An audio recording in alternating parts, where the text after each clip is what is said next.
So after watching the state of play that was presented by Sony for the games that are going to be coming out on the PlayStation 5, I'm left with one feeling, and that feeling is that the best games are behind us.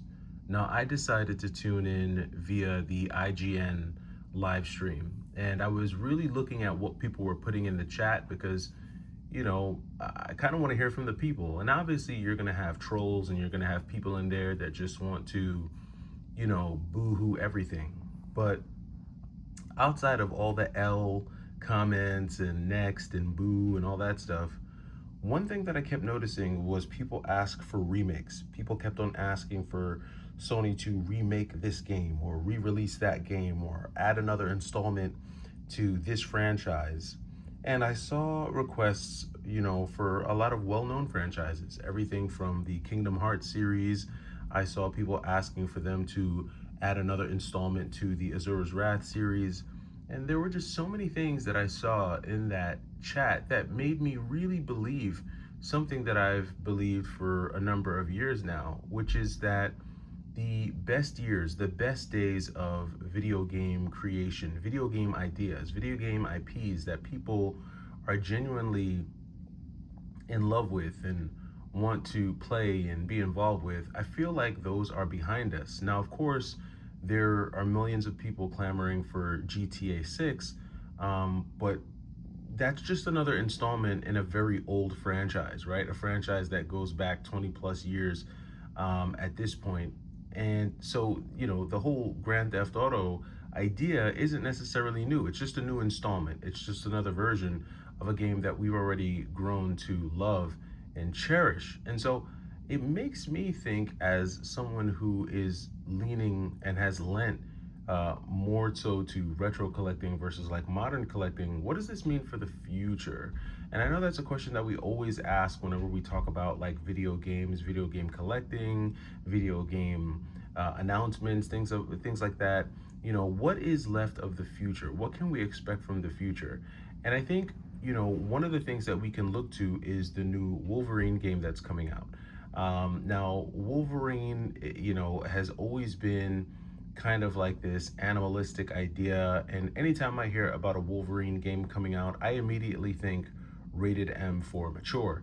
And mostly because of all of the violence, because of all of the graphic content that is inside of those games.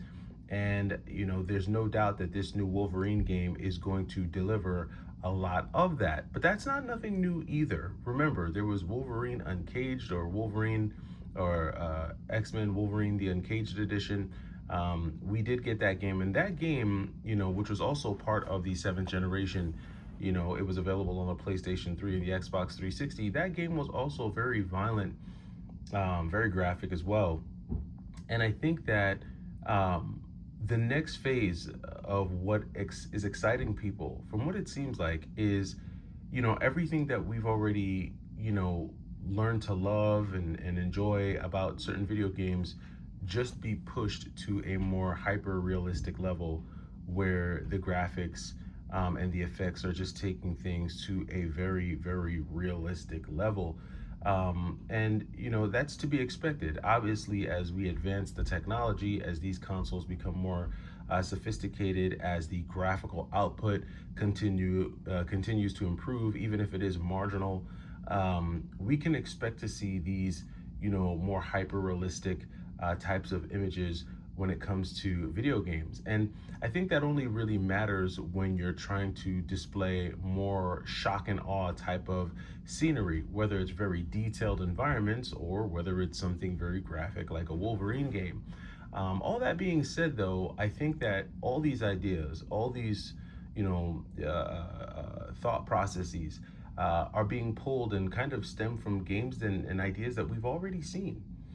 Things that we have enjoyed for years now, and now we're starting to get remakes, remasters, and new installments to franchises that we already have grown to know and love. And so, for me, I really don't know what this is indicative of because, I'm sure that a lot of these studios are trying to give people something new. But like I said, when you look at that chat, people are saying L to everything that's not Wolverine in GTA 6.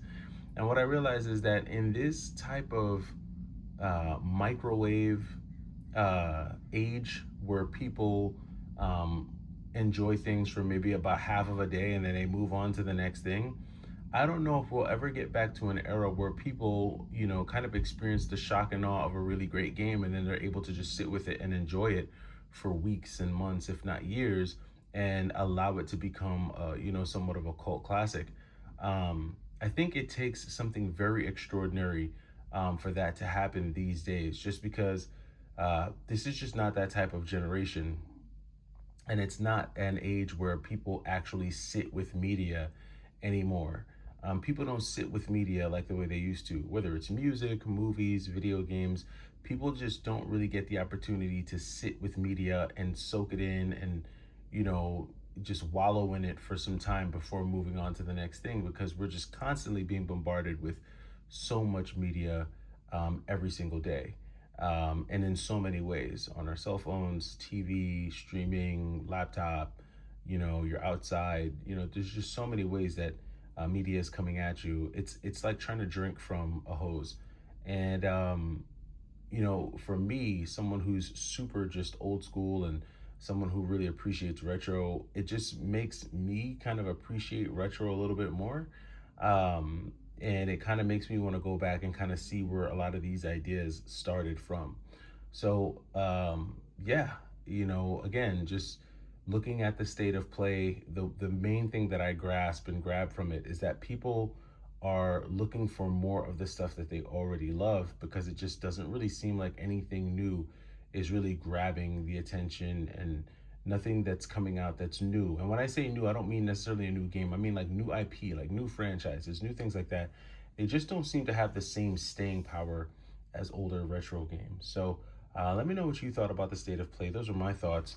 But just giving you a quick update, I have gotten in some more games from GameStop that I ordered during the buy two get one, and Azura's Wrath is one of them. I don't think I had a complete in-box copy on the PlayStation 3 in my last collection. Thankfully, during this buy two get one promo, this was the actual free game that I got, and it was a complete copy of Azura's Wrath. So I'm actually excited about that, to have that back in my PS3 collection. Also was able to pick up a couple of Super Nintendo games. During that time, we have Earthworm Jim and Teenage Mutant Ninja Turtles, Turtles in Time. So a couple of clean, labeled Super Nintendo games. So that's always great to be able to pick those up when you can. We have Punch Out on the NES, one that I also wanted to add back to the collection. So stoked to have that one. And then last but not least, the most difficult GameCube game to find for me personally. I just never really find this game with a clean cover art, but they did have a copy of The Legend of Zelda 4 Swords Adventures. This is a pretty dang clean copy, if I do say so myself. The disc in there is actually really clean.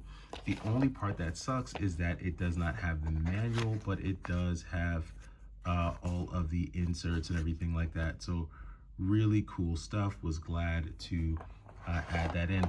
Let me know if you're still getting in any retro stuff from GameStop's website, and I'll catch you in the next one. It's the Y2K Collector. Take it easy.